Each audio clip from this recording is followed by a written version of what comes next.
Slušam vas, kolega. Počnite. Jel mogu malo da razmislim? Samo izvolite. Hoću da napravim koncept ili da odgovaram bez koncepta? Kako vam je lakše? Lakše mi je s konceptom. Onda konceptirajte. Jel imate jednu olovku? Nemam. A mogu ja i napamet. Hajte, molim vas.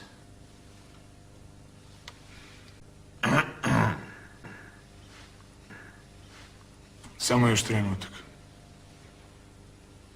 Jeste li dovoljno razmislili? Jes. Ja bi da zamijenim pitanje. Molim? Da zamijenim pitanje? Pa, može. Samo to znači ocenu niže.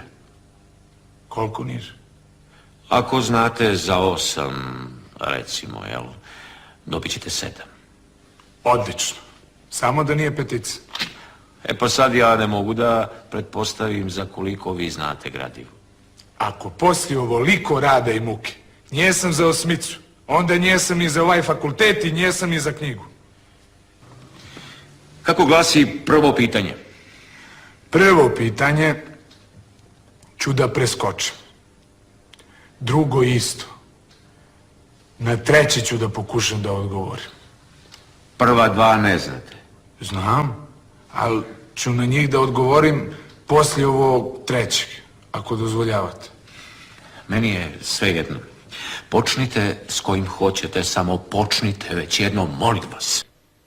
Da ipak mi odložimo za sjutra. Zašto sad odjednom? Odjednom imam tremu. Čista petica, kolega. Žao mi je.